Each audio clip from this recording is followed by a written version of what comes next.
प्रतिदिन हम आपके सामने यात्रा लेकर आए, और अब यात्रा अपना महीने का प्रवास पूरा करके मध्य प्रदेश और उत्तर प्रदेश के बॉर्डर पर कल थी, आज उत्तर प्रदेश में प्रवेश कर चुकी है।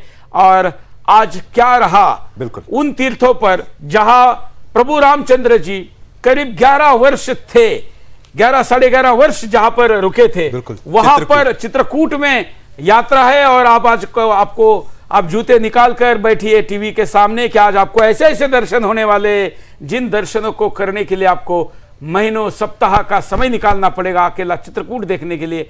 हमारे टीम 3 दिनों में आपको पूरा चित्रकूट दिखाएगी और फिर अगली यात्रा के लिए जाएगी। तो यात्रा का आप रिपोर्ट प्रस्तुत करिए, मैं भी उसको देखूंगा। जय श्री राम।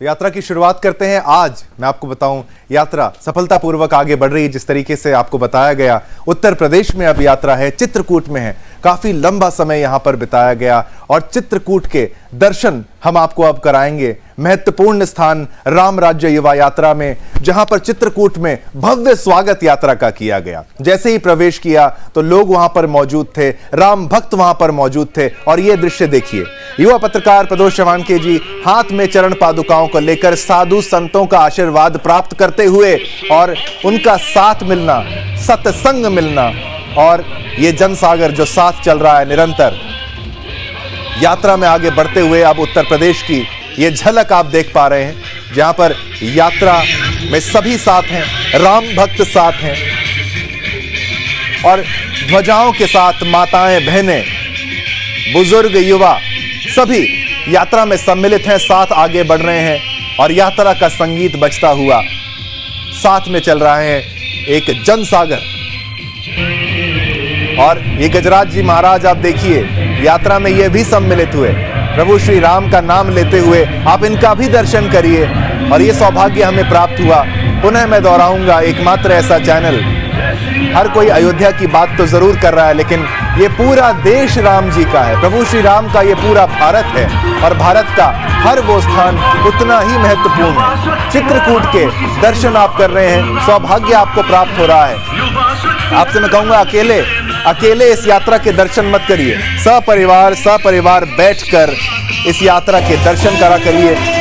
घर के बच्चों को अवश्य दिखाएं, घर के युवाओं को अवश्य ये यात्रा इसका दर्शन जो है ये कराना आपका दायित्व इसमें बनता है। चित्रकूट ये यात्रा जो पहुंची है, प्रवेश किया भगवा झंडों के साथ, पुष्प वर्षा के साथ, चरण पादुकाओं को लेकर।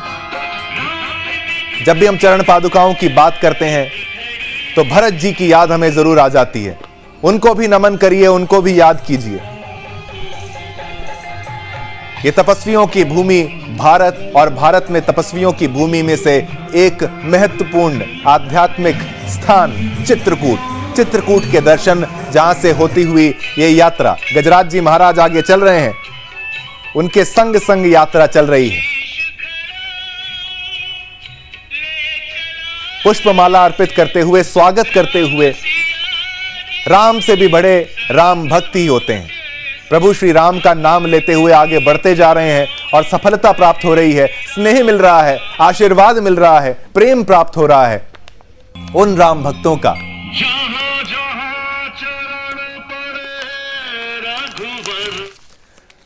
और अब आपको दिखाते हैं कि यात्रा का अगला पड़ाव क्या था। अगला पड़ाव था अनुसुईया आश्रम, जहां पर माता सीता भी थी और उनको कैसे वहां पर ज्ञान की प्राप्ति हुई, अनुसुईया माता ने क्या ज्ञान दिया, उसका एक रिपोर्ट स्पेशल हमने तैयार करी है। जरा उसका दर्शन कीजिए, ये सौभाग्य आप ग्रहण करिए, देखिए।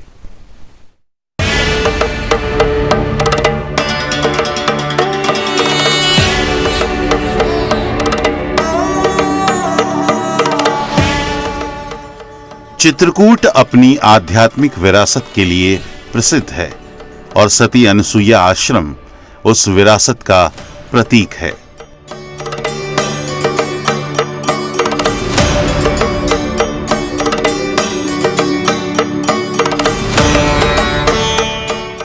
मंदाकिनी नदी के उद्गम स्थल के पास स्थित ये आश्रम चित्रकूट की पहाड़ियों में बसा है।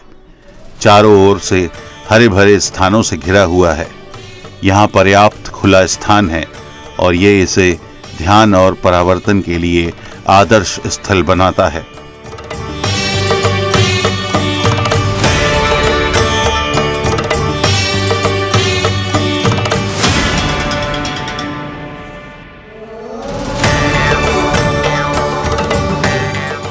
ऋषि अत्रि ने अपनी पत्नी अनुसुईया के साथ यहाँ ध्यान किया था। सती अनुसुईया का नाम इस विश्व ब्रह्मांड की सतियों में सबसे ऊपर आता है। अनुसुईया ऋषि अत्रि की बहुत प्यारी और समर्पित पत्नी थी। उनकी निष्ठा से प्रभावित होकर ऋषि नारद ने उनकी प्रशंसा की।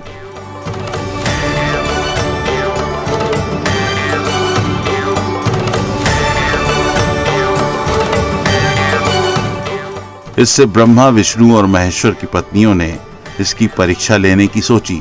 माता अनुसुईया के पति अत्रि मुनि जंगल में कहीं चले गए थे।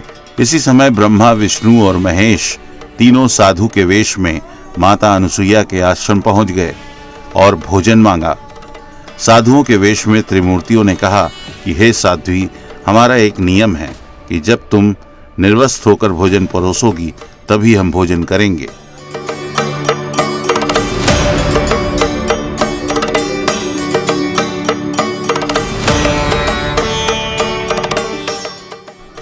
माता अनुसुईया असमंजस में पड़ गईं। माता अनुसुईया ने अपनी दिव्य शक्ति से जब पता किया तो पता चला कि ये तीनों ब्रह्मा, विष्णु और महेश हैं। माता ने तीनों को जल छिड़क कर नन्हा बालक बना लिया, जिसके बाद उनको दूध पिलाया और पालने में बिठाकर झूला झुलाया। चित्रकूट के सती अनुसुईया आश्रम में ब्रह्मा, विष्णु और महेश तीनों पालने में झूलते हुए दिखाई देते हैं।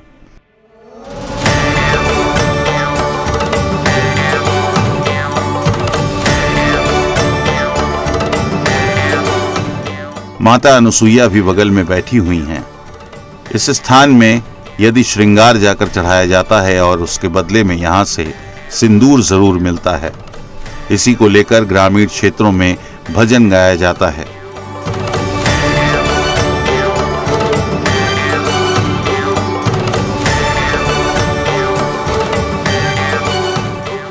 माता अनुसुईया जी ने डाल दिया पालना, झूल रहे तीनों देव बन करके लालना।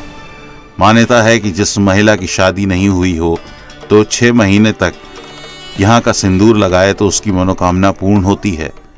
अनुसुईया माता ने ब्रह्मा, विष्णु, महेश को 6 महीने का बालक बनाया था। इनकी पत्नियों को घमंड हो गया था, लक्ष्मी, सरस्वती और पार्वती जी को।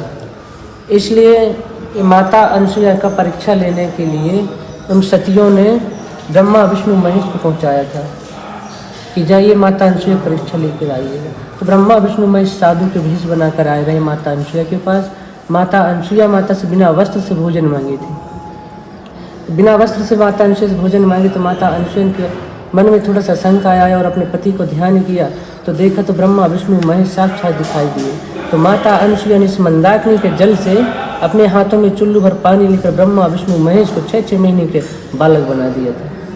जब उनकी पत्नियों को पता चला कि हमारे पति अभी तक घर नहीं आए तो नारद जी ने बताया कि हे देवी, आपके पति कभी नहीं आने वाले हैं, आप खुद जाइए अनुसुईया माता के पास और क्षमा अर्चना करिएगा तो आपके पति वापस आएंगे। तो तीनों देवी अपने 16 श्रृंगार लेके अनुसुईया माता के पास ही आई और अनुसुईया माता जी से अर्चना करने लगी। तो माता अनुसुईया ने कहा कि हे देवी, ये तो आपके पति तो नहीं पर ये मेरे बच्चे हैं 6 महीने के, अगर आपके पति हो तो आप उनको चीन लीजिएगा। तो तीनों देवी पालने के पास जाकर देखती हैं तो वहाँ पर ब्रह्मा, विष्णु, महेश कोई एक पहचान नहीं आती, तीनों एक ही रूप में थे। तो माता अनुसुईया के सामने आके विनती अर्चना करने लगे, हे माता, अब हमारे पति वापस कर दीजिए। तो अत्रि ऋषि महाराज ने आदेश दिया कि हे देवी, इनके पतियों को अब वापस कर दीजिएगा। कि किसी स्त्री को अपने पति को छीनना अच्छी बात नहीं है ना, वे पति के बिना बोले वियोग में ये मर जाएंगे, बोले इनको वापस कर दिए। तो ब्रह्मा, विष्णु, महेश को फिर अपने पति की आज्ञा से अनुसुईया माता ने इसी मंदाकिनी के जल से फिर से ब्रह्मा, विष्णु, महेश को वास्तविक रूप में कर दिया। जब ब्रह्मा, विष्णु, महेश जाने लगे तो माता अनुसुईया को वरदान दिए कि हे देवी, बोले आप हमसे कोई वरदान मांगिए। तो अनुसुईया माता ने कहा कि हे देवता, आप तो देवता हो पर मैं एक माता हूँ। एक माता किसी पुत्र से वरदान नहीं लेती, पर आप देवता है इसलिए मैं आपसे वरदान मांगती हूँ।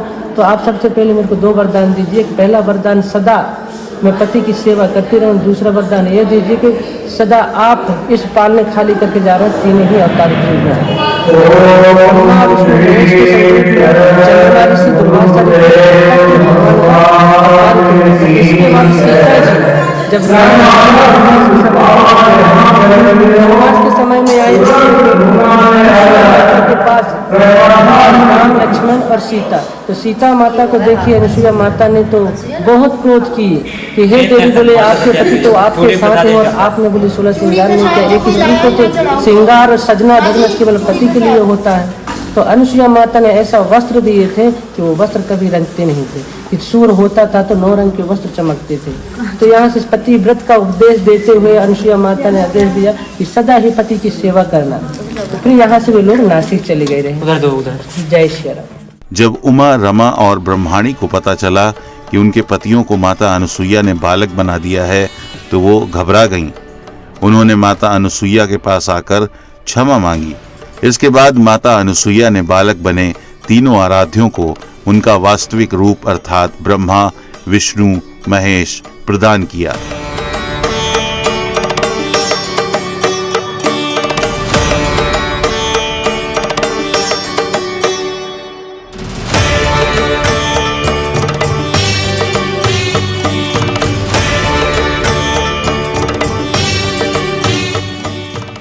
ऐसा माना जाता है कि 10 वर्षों तक वर्षा न होने के कारण ये क्षेत्र सूखा पड़ा था। तब माता अनुसुईया ने कठिन तपस्या की और अंततः मंदाकिनी नदी को धरती पर लाने में सफल रहीं। उनके सर्वोच्च बलिदान और तपस्या के दौरान अपार कष्ट सहने के कारण उन्हें सती कहा गया।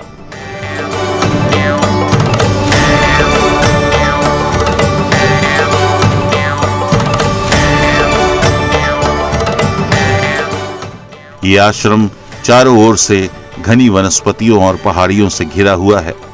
मंदिर के अंदर 3 महान आत्माओं की मूर्तियों के अलावा सती के जीवन के चित्रण भी हैं।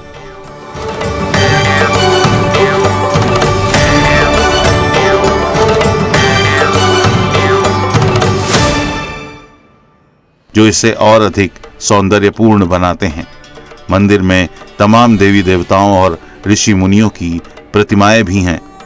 मंदाकिनी नदी के उद्गम स्थल के पास स्थित ये आश्रम चित्रकूट की पहाड़ियों में बसा है। चारों ओर से हरे भरे स्थानों से घिरा हुआ है। सात्विक वातावरण आश्रम को ध्यान और परावर्तन के लिए आदर्श स्थल बनाता है। तो मित्रों, राम वन गमन पथ के एक और पड़ाव पर हम आ चुके हैं। ये है अनुसुईया माता का आश्रम और श्री राम जी और अनुसुईया माता का प्रसंग। इस आश्रम का प्रसंग आप यहाँ पर रामायण में भी दिए है कि अत्रि के आश्रम जब प्रगोष्णत महामुनि हर्षित भयो, जब यहाँ 11.5 वर्ष निवास किए, जब जाने लगे यही राम पथ गमन यात्रा से होते हुए, तो राम जी यहाँ पर आए तो सीता जी को क्या कहते हैं कि अनुसुईया के पद गहि सीता, मिली बहुत सुली विनीता, जाओ अनुसुईया के पद चरणों पर जाओ, उनसे कुछ शिक्षा लो। तो माता अनुसुईया ने ऐसे दिव्य वस्त्र आभूषण दिए कि कभी फटते नहीं थे, न कभी मैले होते थे, न्याय धर्म को उपदेश दिया। वही रामायण में भी दिए है कि दिव्य वस्त्र भूषण पहनाए, जे नूतन अमल सुहाए, नारी धर्म कुछ ब्याज बखानी।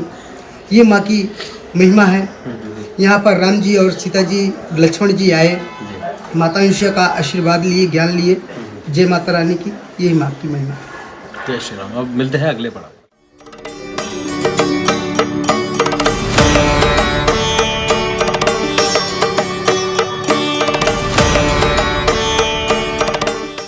तो माता अनुसुईया के आश्रम के आपने दर्शन किए। जय माता अनुसुईया जी की। और बहुत ज्ञान से परिपूर्ण ये पूरा स्थान था। ये भी बहुत महत्वपूर्ण स्थान है। यहाँ पर भी प्रभु श्री राम, माता सीता, ये वो स्थान है जहाँ पर उनके चरण पड़े, वो वहाँ पर उन्होंने काफ़ी लंबा समय बिताया। अब आगे बढ़ते हैं, आगे बात करते हैं। अब यात्रा पहुंची है मंदाकिनी। मंदाकिनी में भी स्वागत किया गया, पूजन अर्चन किया गया, भव्य स्वागत किया गया। वहाँ की भी तस्वीरें हम आपको दिखाएंगे और किस तरीके से वहाँ पर, कैसा वहाँ पर वातावरण है, कैसा माहौल है, इस पर भी हमारी स्पेशल रिपोर्ट आपको दिखाएंगे। और युवा पत्रकार प्रदोष चौहानके जी ने वहाँ पर भी राम अवतार शर्मा जी से भी बातचीत की और स्थान के बारे में भी बताया। वो विशेष भी हम आपको दिखाते हैं, जरा ध्यान से देखिएगा।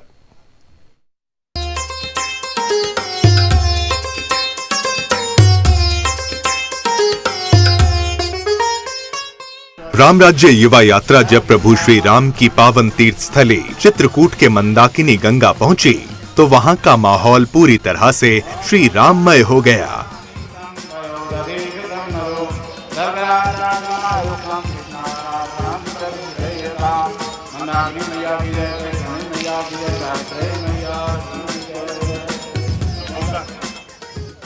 मां मंदाकिनी गंगा के पावन तट पर प्रभु श्री राम की चरण पादुकाओं का पूजन हुआ।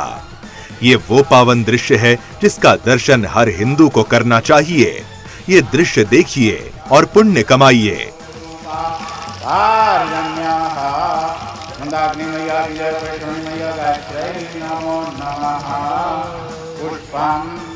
जिसमें आचार्य गण पूरे विधि विधान से मां मंदाकिनी गंगा की जलधारा में चरण पादुकाओं का पूजन कर रहे हैं।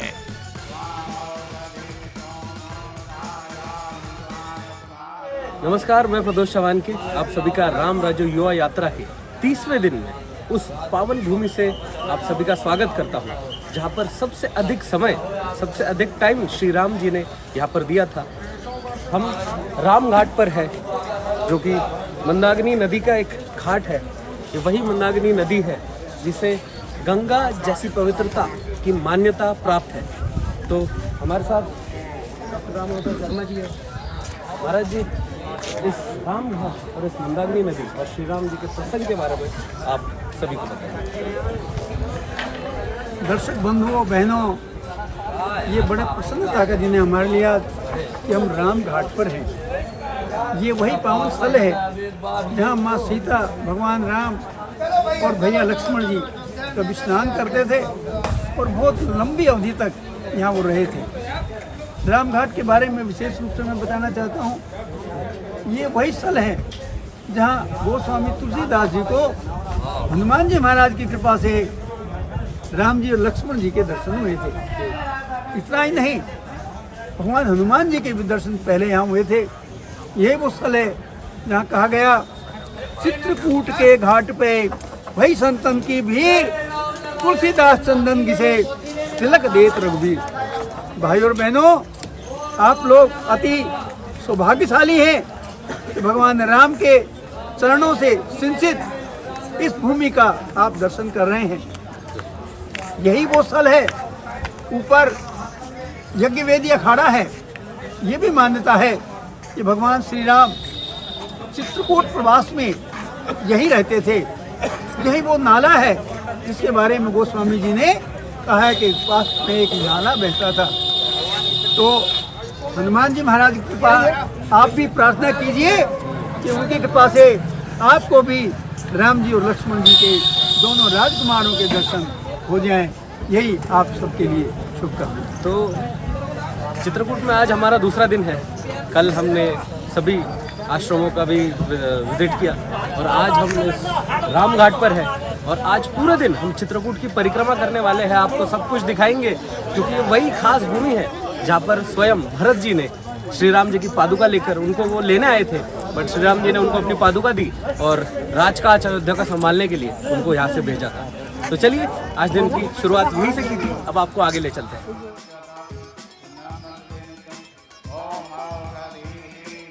इसके बाद प्रदोष सुरेश चौहानके जी ने रामायण सर्किट के अध्यक्ष राम अवतार शर्मा जी से खास बातचीत की।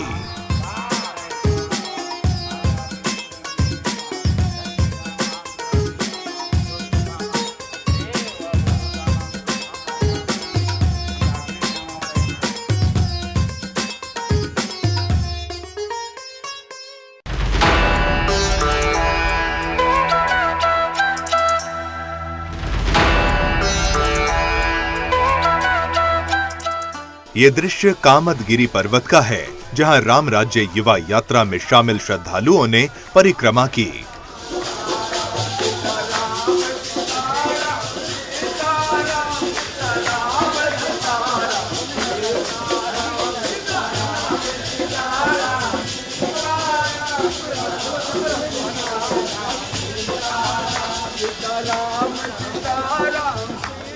चित्रकूट में कामदगिरी एक ऐसी जगह है जहां की यात्रा किए बिना आपकी तीर्थ यात्रा अधूरी ही मानी जाती है।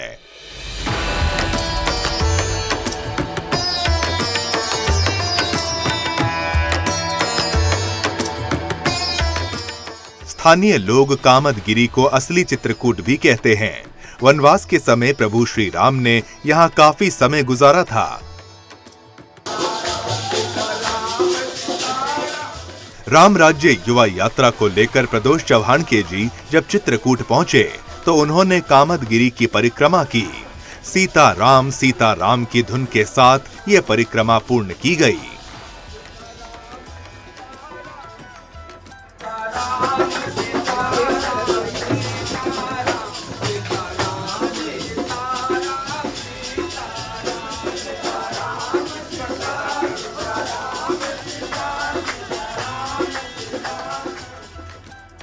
रास्ते में जो मंदिर मिले वहां विधि विधान से चरण पादुकाओं का पूजन हुआ।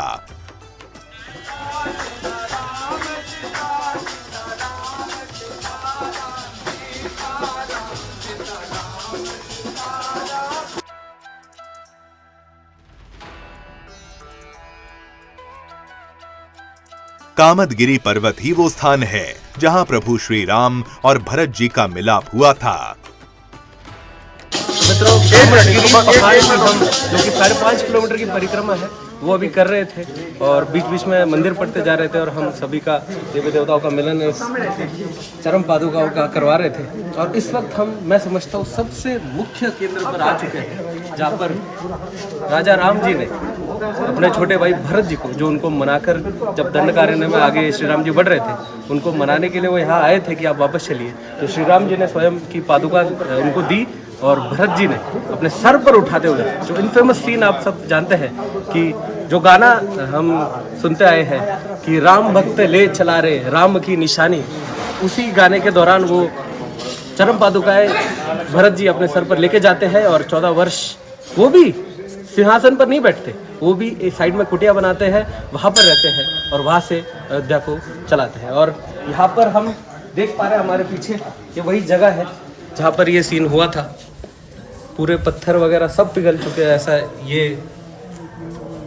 अब आप हमें बताइए। ये भगवान राम जी और भरत जी के मिलाप की जगह है। जिस समय भगवान राम जी और भरत जी महाराज मिले थे, चौपाई लिखी कि बरबस लिए उठाए और लाए कृपा निधान, भरत राम के मिलन लख बिसरई सबई अपान। उस समय परमात्मा को भरत जी के प्रेम को देखकर सनातन धर्म की जय। यहीं से भरत जी अपने भैया प्रभु श्री राम की खड़ाऊं अपने सर पर रखकर अयोध्या वापस आए थे। तो ये जो पूरा प्रसंग है महाराज जी हमें बताइए। हाँ, ये वो जगह है, ऐसा मनीषी विद्वान बताते हैं कि जब भगवान राम का वनवास हुआ है, भरत जी मनाने आए हैं, तो इसी जगह उनका मिलन हुआ। लक्ष्मण जी लक्ष्मण टेकरी पर रहते थे, रामचंद्र जी इस पर्वत पर रहते। जैसे वो भरत जी आते हैं मनाने के लिए, तो लक्ष्मण जी वहाँ से कहते हैं कि भैया भरत जी आपको वन में अकेला जान करके मारने के लिए आ रहे हैं। तो उन्होंने कहा कि गलत फहमी, भरत ही होई न राज मद विधि हदिहर पद पाए, कबहू की काजी सीकरन क्षीर सिंधु बिनसाए। सागर में हेवरें आ सकती हैं मगर भरत को राजमद नहीं हो सकता। तब वहाँ से लक्ष्मण जी कहते कि भैया भरत जी आपको प्रणाम करते हैं कि कहत सप्रेम नाय महिमा था, और भरत प्रणाम करत रघुनाथा, कि भैया जी भरत को आपको प्रणाम कर रहे हैं। तो इसे राम जी यहाँ से उठते हैं, तो इसे भरत जी आते हैं तो साष्टांग गिरते हैं कि पाही नाथ कही पाही गुसाई, अब भूतल परियो लकुट की अनाई। जब लठिया सरीखे गिर जाते हैं तो राम जी को अपनापन भूलता है। गीता में भगवान कहते हैं कि जड़ में हूँ चेतन में हूँ। जब चेतन स्वरूप परमात्मा अपने को भूल जाते हैं, जैसे भरत जी गिरते हैं तो राम जी उठाते हैं कि उठे राम सुन प्रेम अधीरा, कहूँ पट कहूँ निसंग धन तीरा। कहीं धनुष है, कहीं बाण है, कहीं पटका है। गीता में भगवान कह रहे हैं कि जड़ में हूँ चेतन में हूँ। जब चेतन स्वरूप परमात्मा अपने को भूल गए तो पृथ्वी भी जड़ता को छोड़ दी कि बरवस लिए उठाए और लाए कृपा निधान, और भरत राम की मिलन लख बिसरे सब ही अपान। उस समय दो क्रियाएं होती हैं, परमात्मा राम को कहूँ पट कहूँ निखंग धनतीरा, पृथ्वी को अपनापन भूलता है। देख द्रवही सुनि कुलिस पसाना, और परिजन प्रेम न जाए बखाना। भगवान राम के मिलन से जड़ चेतन हो जाता है, जो चेतन स्वरूप है वो अचेत हो जाते हैं। उनके मिलन से ये पाषाण पिघलने लगता। वो उसी समय का ये पत्थर है। विनय पत्रिका में गोस्वामी तुलसीदास जी ने दिया है कि अब चित चेत चित्रकूट ही चलु, वन बिलोक रघुबर विहार तल, भूम बिलोक राम पद अंकित। प्रभु पद अंकित यवन विषय की, ये भगवान राम के मिलन की जगह है। आज भी अयोध्या जी से यहाँ यात्रा आती है, मिलन होता है, पादुका देते हैं। इसमें ये महारानी जी का चरण बताते हैं। मिली सकल सासू सी जाई, तेहे अवसर करुणामय छाई। उसमें लक्ष्मण और शत्रुघ्न के भेंटे लखन ललक लघु भाई, बहुर निषाद लीन उर्राई। ऐसा ये भगवान राम के मिलन की जगह है। भाई भाई का देश में संदेश जाए कि भाई का प्रेम क्या है, अपने लोगों में क्या मानवता है, वो है देख द्रवही पुलिस पठाना, वो मिलाप की जगह है ये भगवान के मिलन की। ऐसा ये महारानी जी का करि प्रणाम भेटी सब सासू, प्रीत कहत कभी ही न होलासु।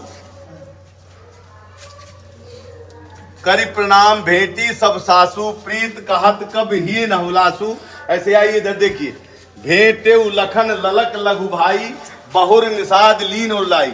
लक्ष्मण और शत्रुघ्न के पद चिन्ह है, उसमें महारानी सीता के हैं, उसमें भरत और शत्रुघ्न के। ये मिलाप की जगह है। बोलिए श्री रामचंद्र भगवान की जय। तो अभी हम हमारी पादुकाएं लेकर इस पावन भूमि का परिक्रमा करते हैं। जय श्री राम।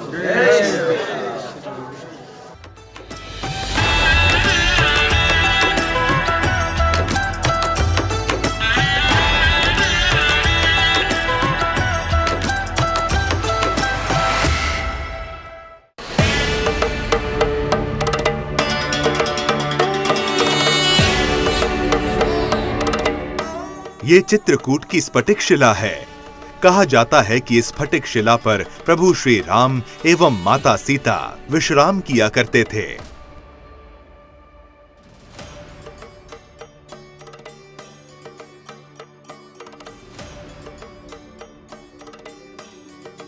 माता सीता ने प्रभु श्री राम के साथ वनवास का काफी समय इसी शिला पर व्यतीत किया है।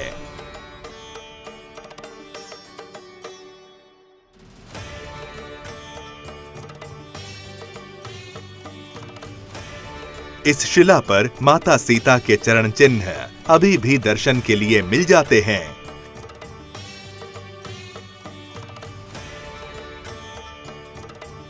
मेरा नाम जुगल किशोर दास, स्फटिक शिला। यहाँ भगवान रामचंद्र जी जंगल से फूल लाए। इस शिला में बैठ करके भगवान खुद अपने हाथों से बेड़ी हार गजरा बनाया और जगत जननी माता सीता जी का भगवान श्रृंगार किया। तभी इंद्र का लड़का जयंत कौवा का रूप बनाया और भगवान की परीक्षा लेने के लिए माता के पैर में चोंच मारा। जब खून बहने लगा तो भगवान एक बाण मारा। कौवा 3 लोक में गया लेकिन कोई बचाया नहीं। तब भगवान कौवा की एक आंख फोड़ देते हैं। बेटा, आज भी कौवा एक आंख का होता है। कौवा एक आंख का होता है। ये कौवा की आंख है, ये भगवान का बायां पैर है, ये घुटना और ये अंगूठा है। जब घुटना टेक करके भगवान ने बाण मारा है। यहाँ राम बैठे, यहाँ माता जानकी बैठे। ये माता जानकी का पैर है। पीछे लखन शिला, ऊपर मंदिर, इतना है यहाँ।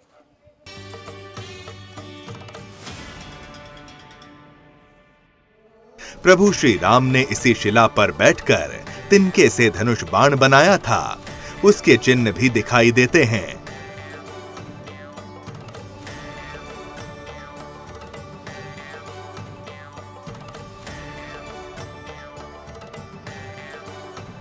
देवताओं के राजा इंद्र का पुत्र जयंत, जो कौवे के रूप में यहाँ आया था, उसकी चोंच का चिन्ह भी यहाँ बताया जाता है।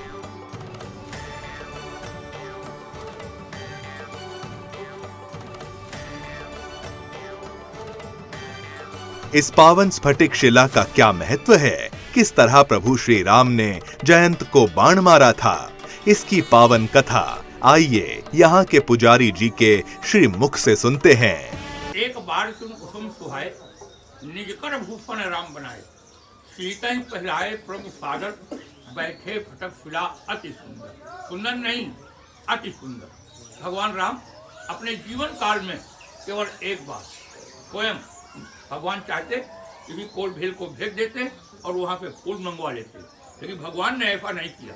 भगवान स्वयं जंगल में गए, खुद अपने हाथों से फूलों को तोड़ा और ला करके इस शिला में बैठ करके निज कर भूषण राम बनाया, अपने हाथों पे आभूषण बनाया और जगत जननी माता सीता जी का भगवान श्रृंगार किया। तभी इंद्र के लड़के जयंत को भ्रम हो जाता है कि ये भगवान नहीं, यानी कुछ बड़े लोगों के लड़के जो होते हैं उद्दंड टाइप के होते हैं, उसको अहंकार हो गया तो वो कौवा का रूप बनाया और सीता चरण चोंच हाथी भागा, माता के पैर में चोंच मार के भगा तो चला रुधिर रघुनायक जाना तीर धनुष पाए खड़ा। भगवान को मालूम हुआ कि ये बदमाशी करने आया है तो भगवान राम एक सीख का बाण उसके पीछे लगा दिया तो वह तीनों लोक में भगा, लेकिन काहू ने बैठा ने कहा न वही और राख को पकड़े राम कर द्रोही, राम के द्रोही को कौन बचाएगा। तो उसके पास केवल एक ही विकल्प बचा, जब लड़का बहुत ज्यादा परेशान होता है, छोटी मोटी परेशानी नहीं, जब बहुत ज्यादा परेशान होता है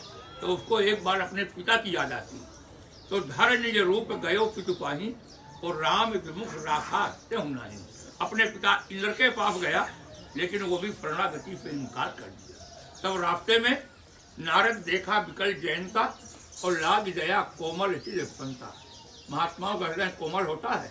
उन्होंने कहा कि तत्काल बिना देरी किए वहीं पहुंच जहां अपराध किया, बाकी संसार में कोई बचाएगा नहीं।